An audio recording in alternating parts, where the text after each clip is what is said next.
Amém? Gênesis capítulo 19 é o primeiro livro da Bíblia, pessoal, e é onde nós vamos iniciar aqui a nossa mensagem. Gênesis capítulo 19, em nome de Jesus, versículo de número 24. Gênesis capítulo 19, versículo 24.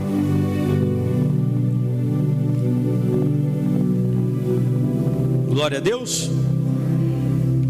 Ontem eu estava meditando, pessoal, nessa palavra, e uma coisa que Deus começou a chamar a minha atenção, e eu quero estudar com você um pouquinho sobre isso, né? Quando a gente olha para o livro de Gênesis, pessoal, a gente encontra, né, no livro de Gênesis, algumas coisas que foram o início de tudo, vamos colocar dessa forma, né? A gente sabe que o livro do Gênesis, sendo o primeiro livro, ele representa o começo da história da humanidade, quando Deus ele criou Adão e a Eva, e a partir de então, pessoal, a história da humanidade começa a se desenvolver. E o que acontece? Algumas pessoas, irmãos, que fizeram parte desse livro, foram os primeiros de alguma coisa. Teve pessoas que foram os primeiros em fazer obras de engenharia, ali de ferro, essas coisas e tudo mais. Aí a Bíblia até coloca como sendo pai de ferreiros, por exemplo, porque foi quem iniciou, foi aquela pessoa a quem Deus deu a capacidade, primeira do mundo, vamos dizer assim, de fazer aquela operação, aquela obra, né? Então houve os primeiros que plantaram, houve os primeiros que colheram, né? E por aí vai. E também, pessoal, muitos povos, né, se originaram nesse momento aqui do livro de Gênesis.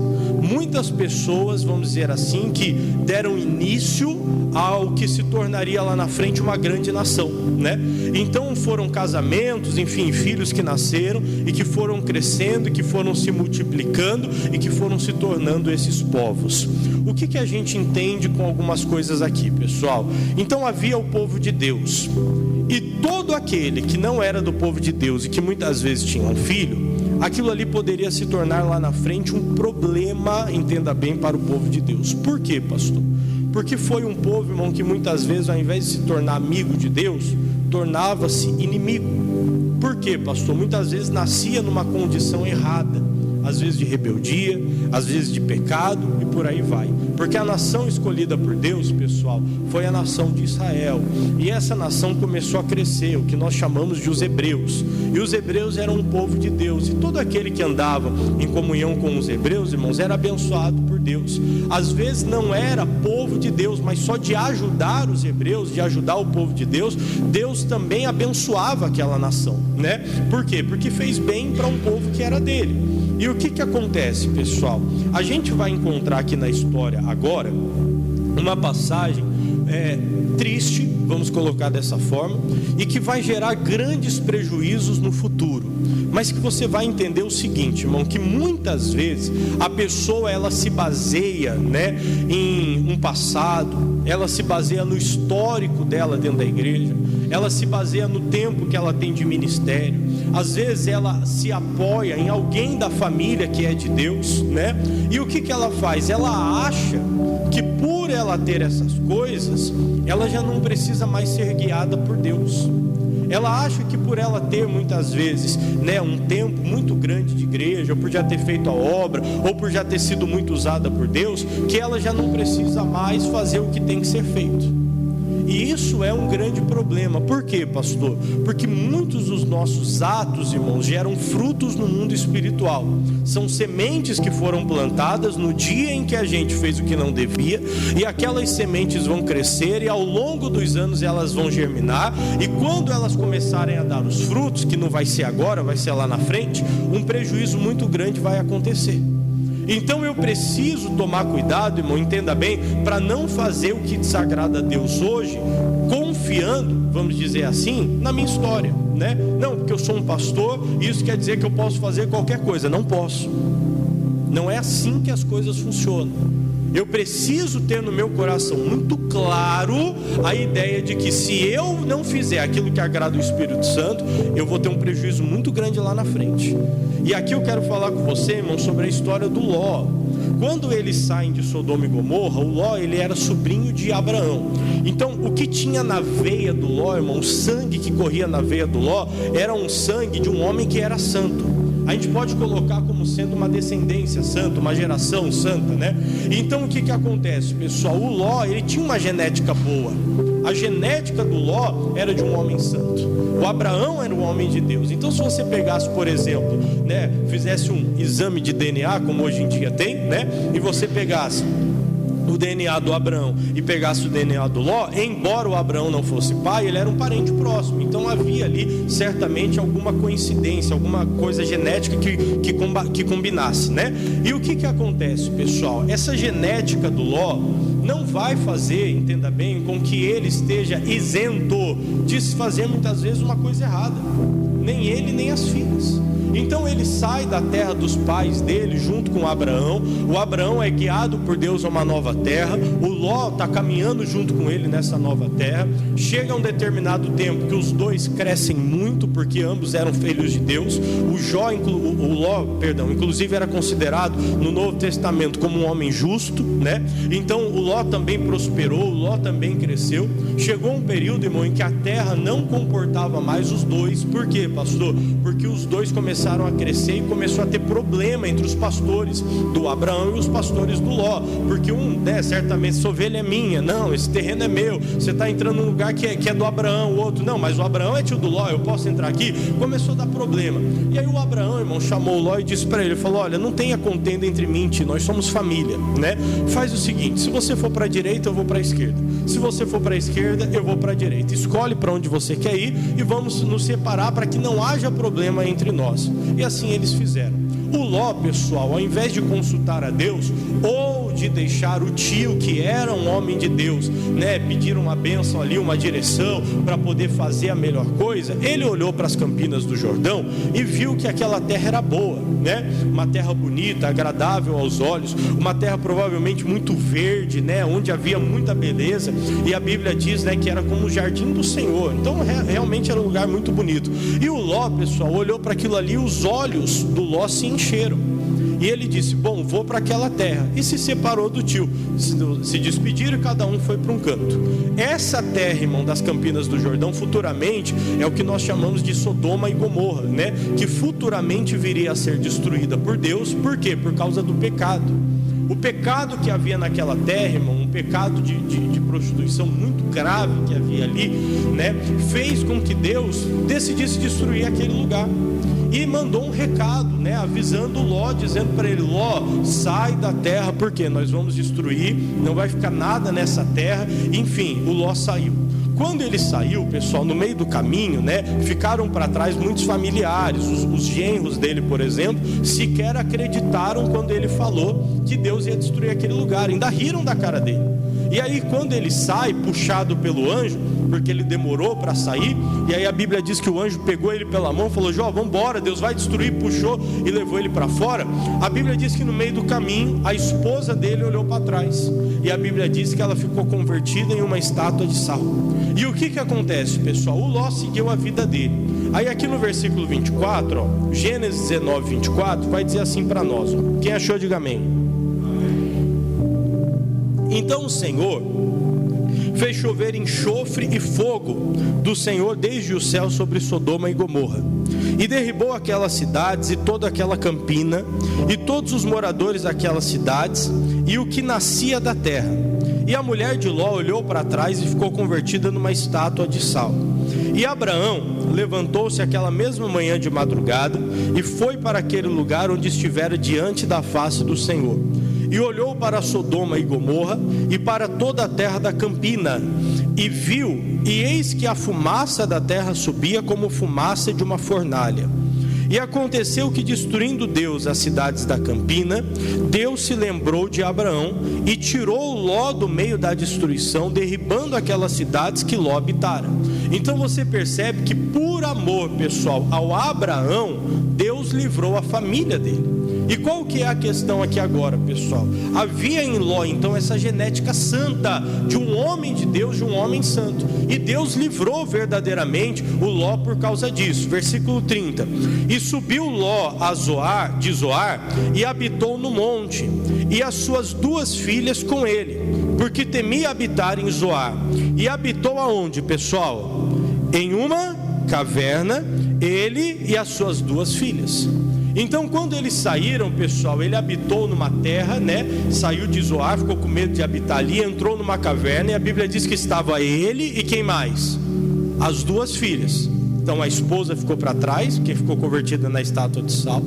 Os maridos das 2 filhas, os genros, ficaram para trás também, porque não quiseram sair, foram destruídos com a cidade. E agora as filhas do Ló, né, que também tinham nas suas veias o sangue de uma geração santa, né, vão tomar uma decisão, irmão.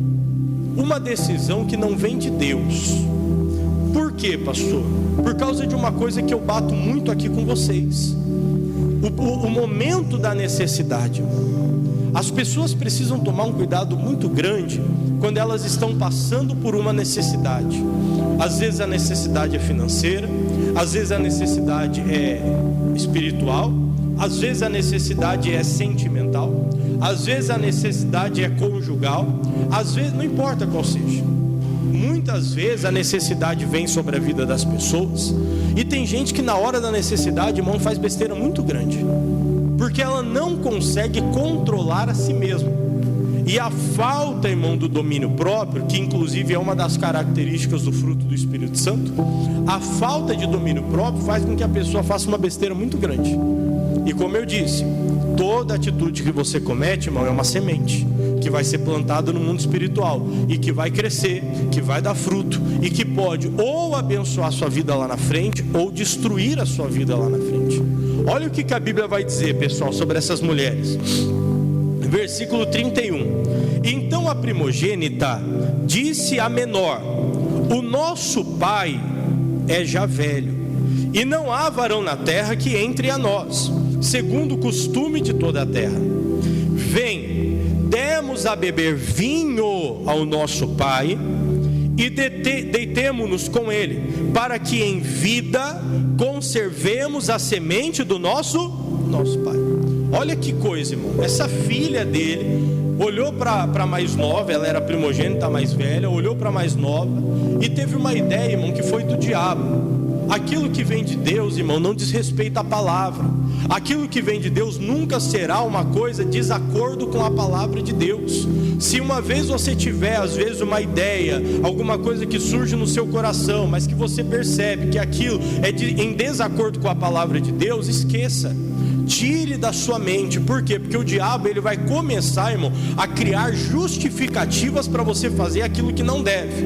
Essa jovem, ela olhou para a irmã e disse assim: bom, a gente está numa terra que a gente não vai poder casar com outras pessoas. Para que a gente possa ter filhos e, entre aspas, continuar a descendência do nosso pai, vamos fazer uma coisa. O quê? E aí, irmão, ela vai cometer um dos piores pecados que existe, que é uma coisa chamada incesto, que é quando os pais e os filhos têm um relacionamento íntimo. Que isso nunca deve acontecer, irmão. Por quê, pastor? Porque não é, irmão. Pai é pai, mãe é mãe. Entenda, filho é filho. Cada um tem a sua posição na vida. E hoje nós vivemos um mundo onde as pessoas estão achando comum isso acontecer. Pelo amor de Deus, irmão, isso é um dos piores pecados diante de Deus. E o que acontece? Essa menina, ela tem essa ideia, e o diabo coloca uma justificativa. Qual é a justificativa, pastor? É continuar a descendência do pai, já que não tinha, né, que as filhas não tinham marido para poder fazer isso. O inimigo sempre vai ter, irmão, uma justificativa para você poder fazer aquilo que desagrada a palavra de Deus. Sempre, não adianta. É por isso que eu digo para você que é o menor sinal de alguma coisa que pode desagradar a palavra de Deus, irmão, corte. Mas corte pela raiz. Tire da sua vida. Não converse com esse tipo de pensamento, porque isso vai gerar um problema muito sério lá na frente. Olha o que a Bíblia vai continuar dizendo para nós, né? Versículo 33. E deram de beber vinho ao seu pai naquela noite. E veio a primogênita e deitou-se com o seu pai, e não sentiu ele quando ela se deitou, e nem quando se levantou. Ló ficou completamente embriagado, pessoal. Um dos grandes problemas, irmão, do álcool é isso. Por quê, pastor? Ele vai tirar a sanidade mental de uma pessoa e ela não vai perceber as coisas que acontecem ao redor dela. Deus não quer, irmão, que você tenha contato com nada que te embriaga. Deus não quer que você tenha contato com nada que tire a sua sanidade mental. Por quê? Porque se a sua sanidade mental é retirada, você acaba fazendo coisas que vão gerar problemas muito grandes. Então o Ló ficou bêbado e a filha deitou e levantou, ele sequer viu, irmão. Ele sequer viu aquilo que aconteceu. E o que acontece? Uma semente foi gerada no ventre da filha. No dia seguinte, pessoal, olha que desgraça, irmão. Versículo 34. E sucedeu no outro dia que a primogênita disse à menor: Vês aqui, eu já ontem à noite me deitei com meu pai. É até estranho ler isso, não é? Me deitei com meu pai. Demos-lhe a beber vinho também esta noite, e então entra tu, e deita-te com ele, para que em vida conservemos a semente do nosso pai. Então, a pessoa que faz o que é errado, irmão, você pode perceber, quando você começa a fazer o que é certo, a pessoa que faz o que é errado, ela sempre vai, irmão, tentar, né, vamos dizer assim, colocar você na mesma situação que ela. Você começa a fazer alguma coisa para mudar a sua vida, sempre vai ter alguém que vai te criticar, mas não é porque você está fazendo errado, não, é porque ela está no erro e quer que você fique no erro também. Pode perceber isso, a pessoa começa muitas vezes a estudar, vamos colocar dessa maneira, ela começa a se dedicar, não, porque eu quero fazer alguma coisa da vida, eu quero realmente prosperar, então eu vou estudar, vou fazer uma faculdade, vou fazer um curso, vou aprender a fazer uma coisa nova. Você pode perceber que a pessoa que não está fazendo nada vai te criticar. Você pode perceber que a pessoa que está parada na vida vai criticar aquela pessoa que está se movimentando. Por quê, pastor? Porque ela não quer que a pessoa saia do lugar. Ela não quer que a pessoa se mova, porque incomoda. Essa filha mais velha, ela faz uma coisa no dia anterior e no dia seguinte ela quer que a irmã mais nova faça igual. Ela vai conduzir a irmã dela. Irmão, cuidado, feche os seus ouvidos no dia em que você estiver diante de pessoas que estão te puxando para trás, quando você está querendo ir para onde? Para frente. Não dê ouvido para essas pessoas. Por quê? Porque as pessoas não querem fazer, irmão, e não querem que ninguém faça também. Incomoda ver alguém crescendo, incomoda ver alguém prosperando, incomoda ver alguém sendo abençoado por Deus. Então quem não está sendo abençoado se levanta contra. Aí começa a dizer que você é fanático, que você está ficando doido, que fizeram uma lavagem cerebral na sua cabeça, que vir para a igreja não sei o que, é para dar dinheiro para pastor, e quantas coisas que a gente já não viu dentro da igreja, irmão. Mas aí é que tá, você faz uma escolha: ou você ouve quem não tem nada na vida e não vai mudar, ou você faz o que tem que ser feito. Eu lembro de uma história, meu primeiro pastor André, ele contava muito uma história dentro da igreja, que era a história da corrida de sapo. Quem já ouviu essa história? A corrida de sapo, já ouviu a história? Como é que era essa corrida? Era assim, os sapinhos, né, estavam lá, 4 sapos, e eles foram apostar uma corrida. Quem chegava primeiro, né, no topo da montanha, e aquilo ali virou um evento na cidade dos sapos, na Sapolândia. E aí o que acontece? Os sapinhos estavam lá, cercaram ali a pista bonitinho, né, a montanha, todo mundo lá, e deu a largada, começou a corrida. Todo mundo começou, aí foram lá os 4 sapos, e pulando para lá e para cá, e aquela torcida em volta, e todo mundo aplaudindo, né, e gritando: vai lá, vai dar certo e tal. Aí no meio do caminho, um dos sapos começou a cansar, e aí ele foi desistindo, aí ele não aguentou mais, parou no meio do caminho, ficaram 3. E aqueles 3 sapos, pessoal, passando dos limites, né, e se superando, e já saindo da parte reta e começando a subir a montanha. E aí aqueles outros sapos que estavam ali em volta começaram a comentar um com o outro, falando: rapaz, não vai dar certo isso. Falou: não vai, porque quando ele chegar lá em cima ele não vai aguentar, no meio do caminho ele vai desmaiar, capaz até dele morrer no caminho. E começou aquela falação, sabe? Não vai dar, desiste, para com isso, você não precisa ficar provando nada para ninguém, e não sei o que, sai daí, você vai morrer, você vai desmaiar no meio do caminho, e ninguém vai conseguir te buscar lá em cima, e tal. Aí um foi ouvindo aquilo, aí desistiu também. Aí ficaram 2, pessoal, e os 2 insistindo e correndo, e um passa, aí daqui a pouco o outro passa, e foi indo, e o povo gritando lá de baixo: não sobe, vocês vão morrer, não vai dar certo, para com isso. E aí um dos sapos começou a olhar bem no meio do caminho, ele olhou para trás, viu já os outros sapos tudo lá embaixo, longe, distante, e o outro sapo correndo. E aí ele pensou e falou: eu não preciso disso não, para que eu vou ficar fazendo isso, já estou cansado, estou desanimado. Aquelas palavras foram entrando no coração dele, e ele disse: quer saber de uma coisa? Deixa para lá, deixa pra lá, não vou mais correr não, e desistiu. E o outro sapinho foi, pessoal, até a linha de chegada, e todo mundo para ele: você vai parar, você vai morrer. E ele indo e pulando, e dando os pulos dele, chegou lá, cansado, mas chegou na linha de chegada. O povo lá, todo o povo do sapo ficou impressionado com aquilo, e olharam e falaram: rapaz, mas esse sapo é valente mesmo, viu? Porque os outros desistiram, ele chegou. Aí quando o sapinho desceu de novo, foram fazer uma entrevista com ele, pegaram o microfone, colocaram a câmera, veio o repórter, né? A repórter, ele pegou e falou para ele assim: olha, foi surpreendente, né? Em rede nacional, pessoal, nós estamos aqui agora com esse sapo que é um vencedor, que se superou, enquanto os outros desistiram, ele chegou no final, e agora eu vou entrevistar ele. Fala para mim, como é que foi essa jornada para você? Colocou o microfone, aí o sapo pegou e fez assim: hã? Não, fala pra gente, a gente está em rede nacional agora. Como é que foi a jornada para você? As pessoas gritando e querendo fazer você desistir. Você chegou até o final, você é um campeão. O que você acha disso? A ele: hã? Aí a repórter olhou pro câmera, falou: você não está entendendo o que a gente está falando? A ele: por quê? Ele era surdo, irmão. Isso fez com que ele chegasse no final da jornada, sabe por quê? Porque ele não parou para ouvir, irmão, quem estava querendo puxar ele para onde? Para trás, para baixo. E o que eu quero que você entenda? Que no caso dessas duas irmãs, esse grande problema está acontecendo, porque uma que fez o que era errado, puxou a outra para fazer também. E a outra, ao invés de se posicionar, mas era mais nova, talvez imatura, não sei, né? E às vezes olhou para a irmã como um referencial. Olha o versículo 35 que diz: e deram a beber vinho ao seu pai, e também naquela noite, e levantou-se a menor e deitou-se com ele, e não sentiu ele quando ela se deitou, e nem quando se levantou. E conceberam as duas filhas de Ló, de seu pai.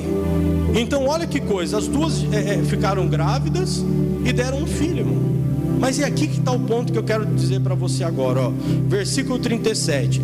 E a primogênita teve ela um filho, e chamou o seu nome de quê, pessoal? De quê, gente? Moabe. E este é o pai de quem? Dos moabitas, até ao dia de hoje. Então olha que coisa séria. Essa moça primogênita, ela teve um filho do seu pai.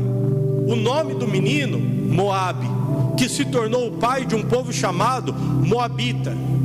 Você lembra de uma história da Bíblia Sagrada, descrita no livro de Ruth? Quem lembra da Ruth? Lembra? A Ruth, pessoal, a história acontece no livro dela. Por quê? Porque a Bíblia conta a história de uma família que morava em Belém. Essa família levantou-se na terra um rumor de que havia fome, e Belém significa casa de pão. Essa família, eles saem da casa dele, o Elimeleque e a sua esposa, e eles vão até a cidade de Moabe, que era uma cidade de um povo que era totalmente contra o povo de Deus. E eles ficam naquela terra, e os seus dois filhos, o Malom e o Quilion, casam-se com duas moças moabitas, que se chamavam uma Orfa e a outra Ruth, né? E o que acontece, pastor? Essa mudança de terra dá errado. Por quê, pessoal? Porque não era para ter saído da casa de pão, que representa o lugar onde tem a palavra de Deus, e eles foram embora, e lá nessa terra de Moab, que é uma terra de maldição. O que significa, pastor? Para quem serve a Deus, irmão, sair da presença de Deus e ir para uma outra terra é sinônimo de maldição. Aquela terra não era para os filhos de Deus. E lá, pessoal, o que acontece? A família inteira morre. O Elimeleque morre, o Malom morre, o Quilion morre, e ficam as três viúvas: a Noemi, que é a sogra, a Orfa e a Ruth, que eram as noras. A Noemi olha para elas, e as três chorando num luto terrível, e diz uma para outra, né? A Noemi falou: filhas, vão embora, sigam a vida de vocês. Vocês são jovens, eu não posso mais dar filho. Ainda que eu tivesse um filho e me casasse de novo, até crescer para vocês casarem, quanto tempo vocês não esperariam? Faz o seguinte, sigam a vida de vocês, voltem para a casa dos pais de vocês, casem-se novamente, vão ser felizes. A órfã olha para uma, olha para outra, pensa e fala: quer saber de uma coisa? Eu sou jovem mesmo, estou perto da minha casa, eu não vou ficar nisso daqui não. Elas se abraçam, choram, se despedem e vai embora. Aí a Noemi olha para Ruth e fala: e você, Ruth?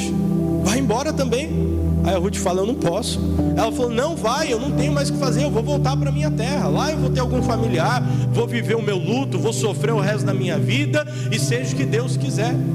Irmão, mas sabe o que é bonito nessa história? Que a Ruth, entenda bem, ela era moabita, de um povo que não servia a Deus. E a Noemi conseguiu, irmão, naquele tempo que elas tiveram de convivência, converter a nora dela. Porque a Ruth vai olhar para ela e vai dizer assim: ô sogra, deixa eu dizer uma coisa para você. A partir de hoje, eu estou fazendo um compromisso. O quê? Aonde você for, eu vou também. Aonde você morrer, eu vou morrer. O seu Deus será o meu Deus, e o seu povo será o meu povo. E elas saem, irmão, da terra de Moabe, que era a terra da maldição, e elas voltam para a terra de Belém. O que eu quero que você entenda, contando essa história para você? Que é, vamos dizer assim, um dos momentos que o povo de Moabe aparece bastante na Bíblia, através da Ruth. Porque o povo moabita, que se tornou inimigo do povo de Deus, é um povo que se originou num pecado de incesto. Então a genética santa do Ló, da filha do Ló, que eram familiares do Abraão, entenda bem, não impediu, irmão, aquelas mulheres de fazerem uma besteira. Que é o que eu estou dizendo para você. Tem gente que vai bater no peito e dizer que tem anos de igreja, mas que está fazendo besteira. Porque não impede, irmão. A pessoa diz: não, pastor, porque o meu pai é um homem de Deus, a minha mãe é uma mulher de Deus. Mas você é de Deus? Porque não adianta ter uma genética santa se você faz o que é errado. Porque não impede, irmão. Tem gente que pensa que vai impedir. Não, porque quantos reis na Bíblia nós não vimos? Que porque eram reis, achavam que podia fazer tudo. Não, peraí, irmão. O pecado batia a porta. E quantas vezes nós vimos os reis caindo? Homens que foram levantados inclusive por Deus. Sacerdotes, como por exemplo Eli, que era, irmão, um homem de Deus, mas errou. Por que errou, pastor? Porque tinha 2 filhos, Ófine e Finés, e os seus filhos, irmãos, não respeitavam a palavra de Deus. Ué, pastor, mas não era filho de um sacerdote? Era, mas não respeitava a palavra. E isso não impediu, irmão, que Deus parasse de falar com Eli e começasse a falar com Samuel. Por quê, pastor? Porque não interessa para Deus, muitas vezes, se o sacerdote ele está vivo. Se ele está em pecado, ou se ele não repreende os filhos, Deus para de falar com ele. Porque cargo não segura, entenda bem, posição diante de Deus. Tempo de igreja não segura a posição diante de Deus. Não importa, irmão, quem você é, importa o que você faz. Você pode ter sido fruto, vamos entender bem, o próprio irmão de sangue de Jesus que fosse. Você podia ter sido da descendência de Jesus. Você poderia ter sido um dos ascendentes dele. Não importa. Se a pessoa não servir a Deus, irmão, ela vai cometer um erro que vai gerar um problema sério. O pecado de incesto dessa menina gerou um povo que se tornou inimigo do povo de Deus, que foi o Moabe e o Amon, 2 povos, os moabitas e os amonitas. Essa menina, irmão, ela vai trazer 2 grandes inimigos que não eram para existir, mas que existiram e que começaram a afrontar o povo de Deus. Olha que coisa séria, irmãos. Olha que coisa séria. Aí a pessoa faz alguma coisa e ela diz: não, pastor, não vai dar em nada. É claro que vai, irmão. É claro que vai. Não importa quem você seja, não importa a obra que você já fez. Então nós precisamos olhar para essa história e entender: por que eu vou me envolver com isso? Por que eu vou cometer um erro como esse? Para eu ter um problema com Deus? Para eu gerar um fruto, irmão, que lá na frente vai me trazer prejuízo? No livro de Números, pessoal, no capítulo 25, vamos lá. Você está em Gênesis. Depois de Gênesis vem Êxodo. Depois de Êxodo vem o livro de Números. Êxodo, Levítico e Números. Capítulo 25. Quem está entendendo a mensagem, diga glória a Deus. Errado, irmão. Que pena que essa moça virou a cabeça e fez o que não devia ser feito.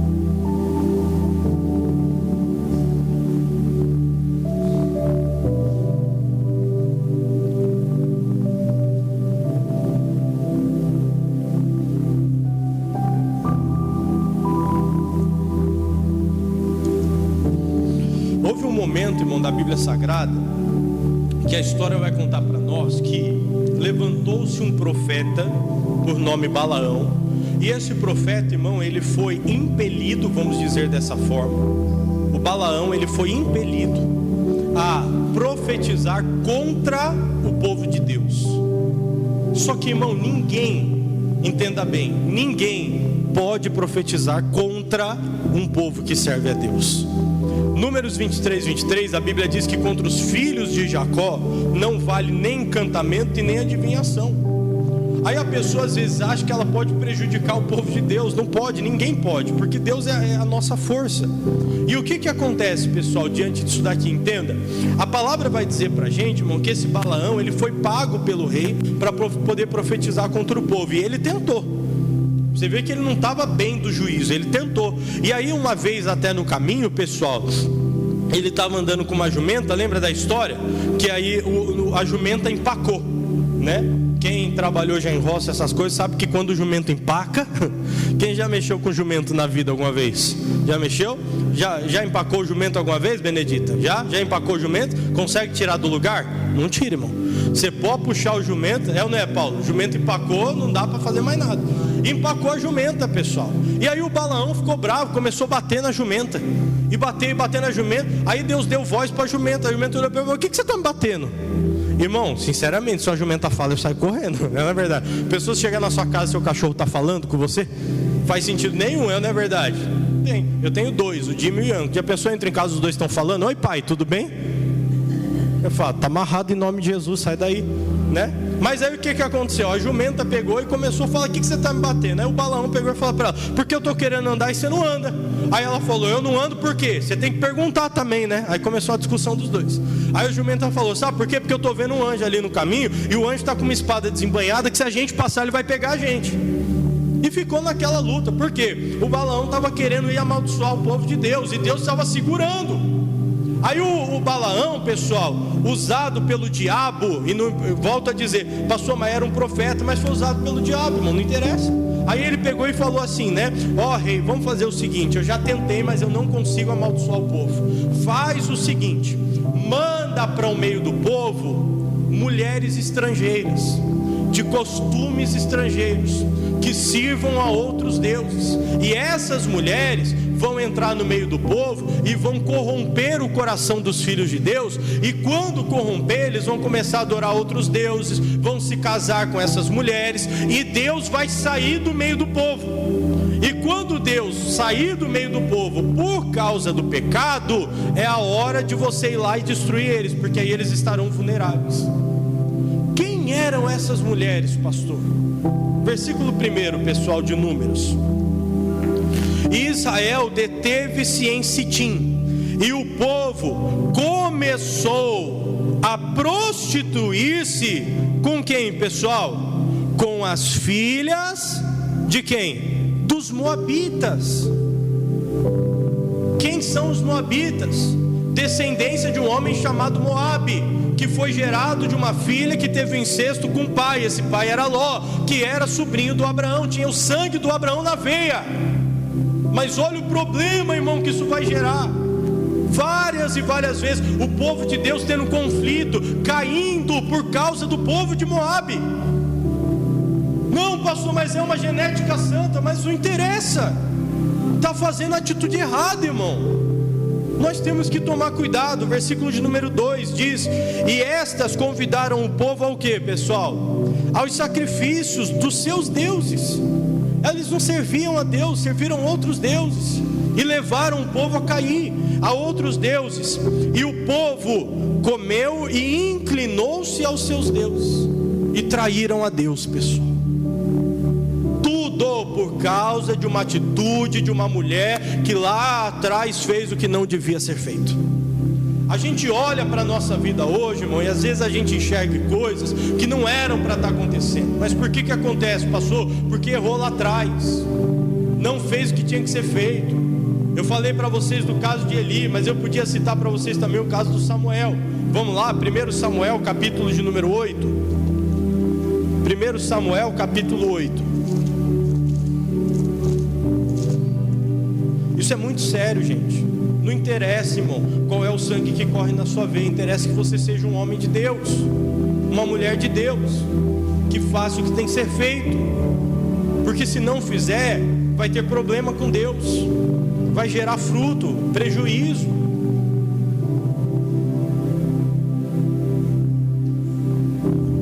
E às vezes o prejuízo não é só para a pessoa, porque tem gente que às vezes faz alguma coisa errada e o prejuízo é para ela. É ruim também, mas é menos mal, vamos dizer assim, né? Agora, tem gente que faz alguma coisa, irmão, que gera problema para um monte de gente, como essa mulher, que gerou um fruto de pecado, que gerou um povo que virou inimigo do povo de Deus, e que em determinado tempo mandou mulheres que corromperam o povo de Deus. Olha como é sério, olha como é sério, fruto de um incesto, pecado. Não aceite, irmão, pecado na sua vida. Aí vamos lá, 1 Samuel capítulo 8. Samuel era um homem de Deus, pessoal, homem de Deus, irmão, santo. A Bíblia diz que desde que ele era pequeno, ele crescia na presença de Deus. Samuel, irmão, foi esse jovem, entenda bem, que observou, né, vamos dizer assim, o mentor dele, o pastor dele, o Eli, que foi quem conduziu ele. Samuel cresceu junto com Eli e viu os filhos do Eli se perdendo. Os filhos do Eli, para você ter noção, irmão, o negócio era tão sério que quando as mulheres iam até eles para pedir um atendimento, né, pastoral, alguma coisa, os homens se envolviam com as mulheres, roubavam o dinheiro das salvas. Irmão, era perigoso, né, aquilo ali. E sabe qual que é a pior coisa de tudo? Posso te falar qual que é a pior? Que o Eli sabia e não fazia nada. E é por isso que Deus fica bravo, porque entenda bem, que se o filho faz uma coisa e o pai não sabe, o pai está inocente. Quem concorda comigo? Está inocente. Mas se o filho faz uma coisa e o pai sabe e não faz nada, irmão, pelo amor de Deus, está querendo que o filho se perca, está querendo que o filho morra, está querendo destruir a família. Porque não pode deixar, irmão. Você sabe, se você vê que dentro da sua casa alguém está fazendo uma coisa errada, você tem que chegar para a pessoa e falar. Mas não é falar a sua opinião, é falar o que está dentro da palavra de quem? De Deus. Irmão, não pode. Como é que o Eli deixou os filhos dele continuarem exercendo o ministério se eles estavam em pecado? Ele tinha que ter falado: no altar vocês não vão mais, atender o povo não vai mais. Ah, pastor, mas é filho, e daí, irmão? Deus está preocupado com isso? Deus não está nem aí, irmão, que é filho. Deus quer que a palavra dele seja cumprida. No caso de Samuel, isso que é triste, a história se repete, irmão. Olha aqui o versículo 8, capítulo 8, versículo 1, diz: e sucedeu que, tendo Samuel envelhecido, constituiu aos seus filhos por juízes sobre Israel. Ou seja, colocou os filhos numa posição dele, né, por ele ter ficado velho. E o nome do seu filho primogênito, Joel, e o nome do segundo, Abias, e foram juízes em Berseba. Porém, os seus filhos não andaram pelos caminhos dele, antes se inclinaram à avareza e tomaram presentes, e o que, pessoal? E perverteram o juízo. Ué, pastor, mas era filho de Israel. Deus não importa, irmão, com isso. Deus importa com a atitude. Deus está olhando para a pessoa. Ué, pastor, mas era o grande sacerdote. O Samuel, então, Samuel foi grande. O Samuel foi um bom sacerdote. Os filhos não. Você consegue entender, irmão, que uma coisa não tem nada a ver com a outra? Sim ou não, pessoal? Não tem, irmão. Eu não posso me apoiar nessas coisas. Não posso me apoiar na minha descendência. Não posso me apoiar no meu histórico. Eu tenho que ser um homem de Deus hoje. Porque se eu não for, Deus não vai fazer uma obra. Deus não vai operar. Deus não vai curar. Deus não vai libertar. Deus não vai dar crescimento. E o pior, não vai ter salvação. Porque se perderam. Os filhos do Eli se perderam, morreram, irmão. Os filhos do Samuel se perderam. O grande Salomão, irmão, que era filho do grande rei Davi. Davi foi o maior rei de Israel, homem segundo o coração de Deus, como diz a Bíblia. E o filho dele, no final de tudo, se perdeu, se corrompeu, casou-se, teve lá um relacionamento, 1000 mulheres, casou-se com 700 princesas, teve 300 concubinas, fortaleceu o reino, ficou próspero, o maior reino que essa terra já viu. Aí alguém vai dizer assim: não, pastor, mas aquilo era uma questão mais política, é porque ele queria crescer o reino, é porque ele queria fazer aliança, é porque ele queria se fortificar. Irmão, isso interessa? Se Deus disse que não era para casar com mulher estrangeira, Deus podia dar para ele o maior reino da terra sem ele se corromper, mas se corrompeu, perdeu. No final a Bíblia diz: e as mulheres corromperam, perverteram o coração do Salomão. A pergunta que eu te faço é: valeu a pena? Adiantou alguma coisa? Então não se apoie, irmão, nas coisas, nem na sua descendência, nem quem está perto de você, e nem no seu tempo. Coloque-se diante de Deus, seja de Deus hoje, faça o certo hoje, ande com Deus agora. Por quê, pastor? Porque se você servir a Deus em todo o tempo, Deus muda a sua vida, Deus transforma a sua história, Deus pode salvar a sua família, porque Ele diz: crê no Senhor Jesus, será salvo tu e a tua casa. Então quando eu tomo essa decisão, irmão, Deus faz a obra. Mas não brinque com Deus, não leve as coisas de Deus na brincadeira, achando que apadrinhamento resolve as coisas, porque não resolve. A Bíblia nos ensina claramente, coisa que a gente repete em todo o tempo: salvação é o que, pessoal? Individual. Mas eu fui, não adianta. O Ezequias também tinha sido, mas estava doente e ia morrer. Aí o Isaías disse para ele: põe a casa em ordem, Ezequias, senão você vai morrer e não vai viver, o que é pior de tudo. O Ezequias entendeu, ele chega diante de Deus, Isaías 38 conta isso, e ele chora, ele vira o rosto para a parede, e ele vai falar com Deus. Ele diz: Senhor, lembra, peste, andei em sinceridade, fiz o que era reto, tive um coração perfeito. E chorou Ezequias muitíssimo, se arrependeu, porque ele foi um grande homem, mas não era mais. E Deus não podia mais abençoar o Ezequias por quem ele tinha sido. Para Deus fazer a obra, ele precisava ser. Missionário sempre bate muito nessa tecla. Às vezes a pessoa, irmão, ela passa a vida inteira servindo a Deus, aí chega no último momento da vida dela, ela se perde, perdeu tudo, não adiantou nada. Por quê? Porque tem que servir a Deus até o último momento, pessoal. Mas pastor, mas e quem a pessoa foi? Não interessa se ela começa a ir contra Deus. Você está entendendo, sim ou não? Então Deus quer te abençoar, fazer a obra na sua vida, mas não se apoie na sua genética, não se apoie no seu passado. Por quê, pastor? A genética santa não impede a impiedade, não impede. Pode errar do mesmo jeito se não tomar cuidado. Quem entendeu a mensagem, diga graças a Deus. Vamos aplaudir a Jesus, pessoal.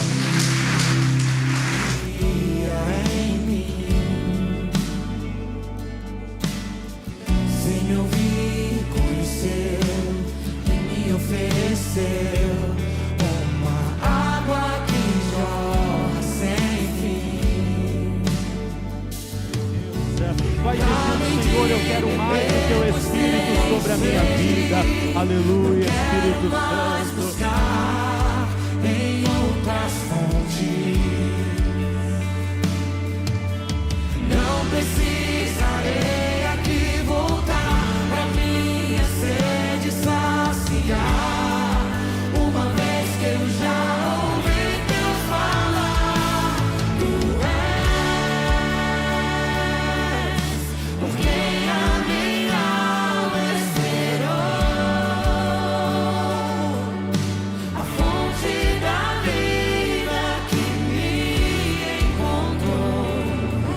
Tu é a nossa Igreja Internacional da Graça de Deus, aqui no Parque Jurema, na Rua Jaguarema, número 67. E você é o nosso convidado especial. Seja bem-vindo à nossa casa.